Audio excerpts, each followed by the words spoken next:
Today is Sunday, April 15th, 2012.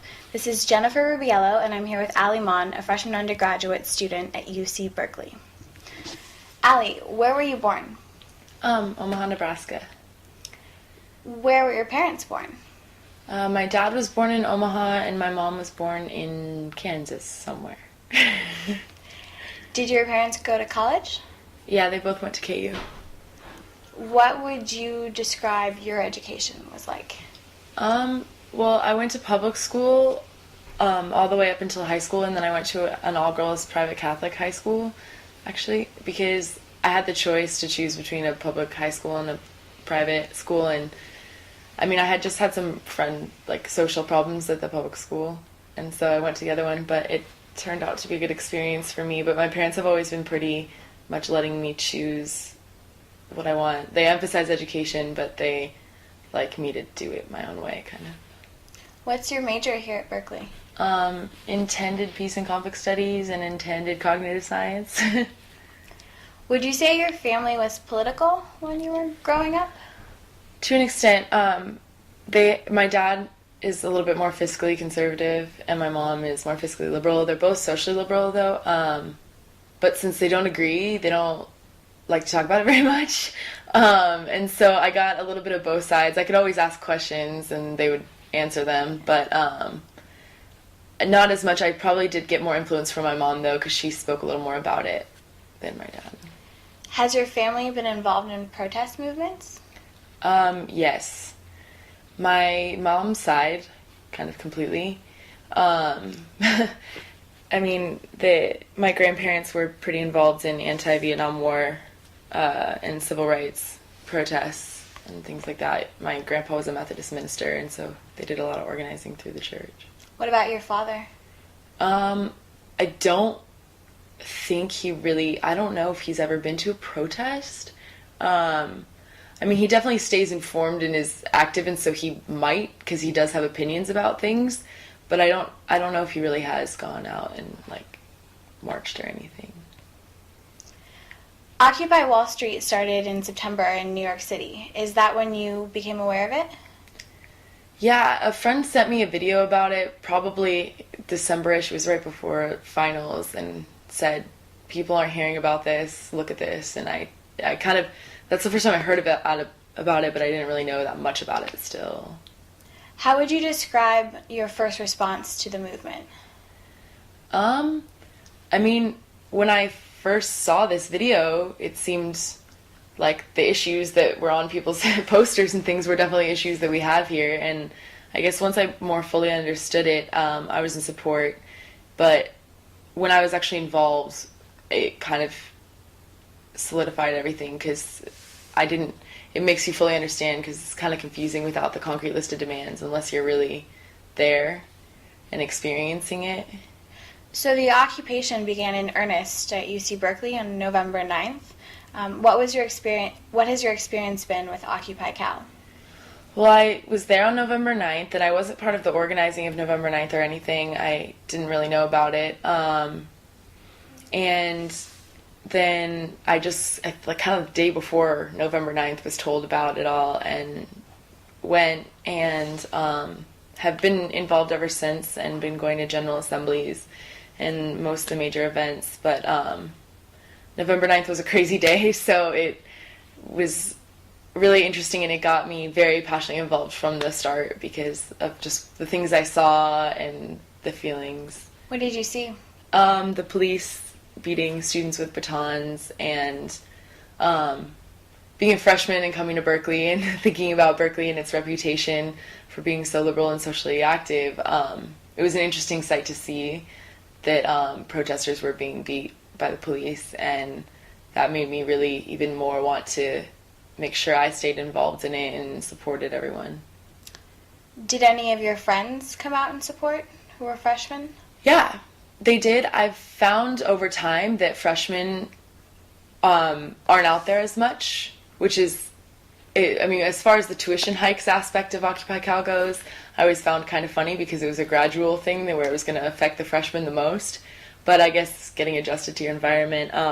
I'd say freshmen mostly came out to really big events, and there was a lot less at GAs. There was only a few. And In that case, it was kind of random freshmen. It wasn't as much like me and my friends going out there and doing it, but definitely during the larger days of action, I have friends come out. General assemblies were held on Sproul Plaza at Berkeley in the weeks following November 9th. Mm-hmm. Can you remember your impressions of those GAs and of the mood, the content, and strategies of the campus organizing at the time? Well, I think they are very long, and that's part of the process, and I was completely willing to go through that. And so the process at first was a little disorganized, trying to use things from other occupations that people had heard, and like the consensus with the 80%, and just even the hand signals and things.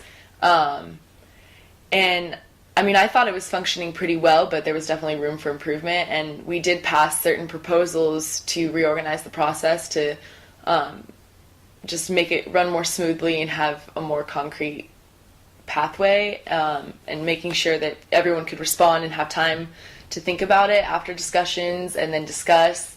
It was huge where we put all the discussions that you could break out into small groups, and also just to make sure that things like the facilitators weren't getting too much power over the process or anything like that, by making sure they can't speak on stack and say they have to just facilitate unbiasedly.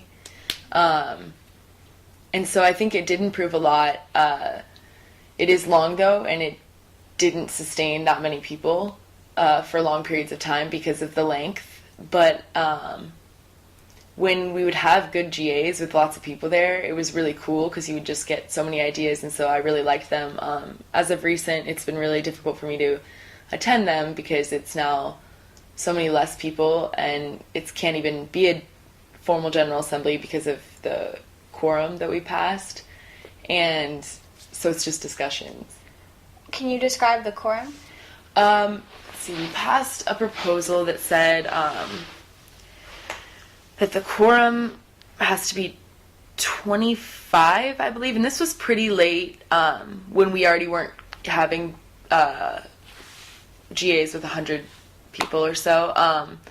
So we decided the quorum needed to be 25, and it needs to be an 80% consensus, which is also a point of debate now, whether that's really more democratic than doing majority.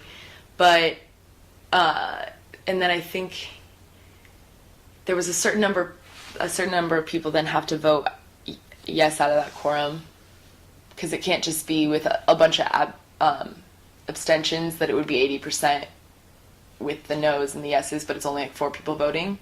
So there's rules about that. And I mean, I think the quorum should be much larger. Obviously, it was because of numbers, but I think that to be truly representative, quorum should be a lot higher to be able to pass proposals for a group. So you're a member of a sorority here at UC Berkeley. Have many others from the Greek community been active in Occupy Cal or Occupy Oakland? To an extent. I don't know too much about Occupy Oakland, whether people were involved in that or not, but I know some of my sorority sisters came out on the big events on those nights and were in support, and I know a few individuals are involved separately. I would say, as far as the consistent General Assemblies go, I was the only Greek person. I was head of the outreach committee for sorority and fraternity because there was no one else. But I think there are a lot of people who were showing up to the large events from the Greek system, but it is a place, a community where I feel at Berkeley at least, I've faced a little bit more opposition with the ideas. Can you describe that opposition in more detail? I mean, just things like, part of them probably are brought on by my own conversation, but for instance, there's a fraternity with their fall rush shirts that say, join the 1%, and they actually, they use the Guy Fawkes face as well, which is an interesting claim of that, and so in discussion with them, because I decided to bring it up to that fraternity, it wasn't really well received because it was just a lot of, I don't really care. It's a lot of apathy and indifference, I think, to the issues, because even some guys were saying, I really had nothing to do with this. I was at some of the events, but they still didn't really care that their shirt was very against all that Occupy stands for. And I've also, I mean, at various other fraternities, I feel like that's where it's come up the most, because that's where the social events are. You know, it's a lot of indifference, and then there are some people who will just be full on against it and say that to you and just say, you know, I mean, the typical arguments against it. What kind of arguments have they given you from what you remember? I'm trying to think. I mean, it's mostly, I think, matters of big government versus small government. I think that a lot of, actually, the opposition I've received is from libertarians who are in fraternities, because I've personally found a lot. I don't know, that's just who I've talked to. And just a big government versus small government type of thing, and whether that's Occupy's aim, because there are a lot of libertarians also within the Occupy movement. I think it's hard to speak as a whole for everyone, and so I don't know exactly, but a lot of them had that problem, and problem with no demands is another huge problem that people have. It's just like people sitting outside doing nothing, you know, and how many homeless people are there really, and it's actually really not that many. What would you respond to them? I mean, depending on the issue, I tried to talk to them. I tried to mainly just encourage people to go to general assemblies or go to an event, and tried to emphasize that didn't mean they were committing to anything, that they could just go experience and try and see for themselves, because I do think a huge part of Occupy is that it's creating another reality to kind of juxtapose it against the system, how it is at the moment. And so to really go to something, you feel this different way of functioning and a different way of making decisions and things like that. That's really cool, I think. And it's really hard to conceptualize that without going there and participating in it.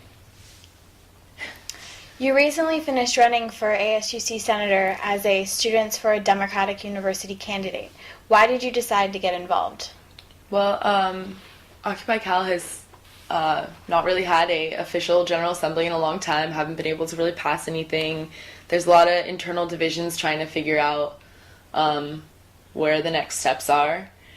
And I was not feeling effective through anything at that moment, at this time. And so Students for Democratic University offered another outlet to try and confront the issues here just on campus. And because the ASUC as it is right now, to me, is a symptom of all the other systematic problems, because it's got the same bureaucratic checkmate, basically. And it doesn't really function for the students, I've felt. And through Occupy, we experienced the ASUC people coming out and, you know, saying, oh, we're in support of you, and here's what we're going to do, and blah, blah, blah, and then kind of leaving the GAs, not participating in them, or not, you know, they leave, then they'd talk to the administration, and then they'd come back with some sort of compromise that we didn't agree with, or we didn't, whatever, and they would speak for Occupy without really participating in it. And I think that's something that politicians do right now, and it's Students for Democratic University was trying to offer another option, and if getting into office, the idea was to democratize and restructure the ASUC to be more inclusive of students, and to actually have them be able to speak at the meetings for more than like 2 minutes, and join committees and be able to work on them and things like that. And I thought those were really positive changes that I would like to be part of. Some Occupy Cal protesters have expressed their lack of belief in ASUC politics. Has the SDU's campaign caused friction in Occupy Cal? Yeah, there's a huge, one of the divisions within the group at the moment is how much you can work through the system and change it. A lot of people are very against working through it at all, and they want to completely not be part of it because they believe that you can't really make effectual change through the system. And I do understand that to an extent, but feel and others feel that you have to allow, you have to work with the system to an extent to do anything, because if we keep just, if we make our own ASUC over here, no one's going to listen to us. So you kind of have to get elected through the system that's in place, which also takes probably a process of a few years to actually be able to restructure it when you're only getting a few people elected and you're getting the word out there about a new party. How have your family and friends reacted to your involvement in Occupy and the ASUC elections? My family has been supportive. The please don't get arrested type of worries and things like that, but they have been supportive overall of what I'm doing, whether or not they necessarily agree with it. They do believe that I'm doing what I believe, which is awesome. And friends, I'd say a lot have been in support as well. I definitely think that my family was really, really excited about the ASUC elections, because I definitely think both my parents are, the way they think is that you should work through the system to implement change, and so they were pretty excited about that, because I think they felt like I was really trying to do something that would make change. Do you think the Occupy movement has been effective? I definitely think it's changed conversation, which is huge, because part of the struggle is being able to conceptualize something that isn't present in the world right now. And I didn't really even have the ability to do that until I was participating in Occupy Cal for quite a while. For a few weeks, and still continuing to learn. I think that changing conversation was huge, and even just facts and information about the inequality in the country and everything have been emerging more and more discussion about it, which is crucial that attention is paid. I think it's a really big problem, and it's the nature of social movements when you get to a point where you've changed the discussion, and what's next when you all have divided interests, or not necessarily divided, but at least separate and with different channels. And it's really difficult how to figure out how to consolidate and move forward, because it's kind of like there's a first goal, and then there's everyone's goals after that first goal is achieved, and it's really hard to figure out how to unite all these different groups behind one goal if their goals for after are a little bit varied. And I think that if people can get creative and really inventive with ideas and strategies, and I'm a huge advocate of using art, because I just, through this experience, have felt all the art statements have said the most, and it shows creation, not necessarily just protest standing there with a sign that some powerful people in office can stare down and laugh at you with.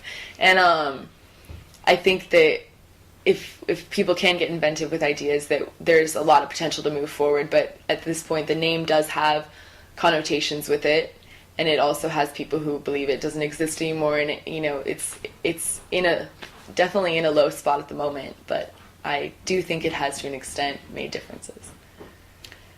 There are plans for another nationwide day of action on May Day, May 1st. If Occupy heats up again in Oakland and UC Berkeley, do you think you'll get involved? Absolutely. I would like to check kind of at GAs, if those are happening after May Day, where everyone's positions are lying in their goals, because I do have opinions about what things I would like to do and what things I wouldn't. So obviously I would want to make sure first that things are still going in a way that I believe is real. But I definitely would love for the Occupy movement as a whole to lift itself back up, and I would want to be part of that and part of the whole process. Great, thank you. Thank you. Thank you. Thank you. Thank you. Thank you.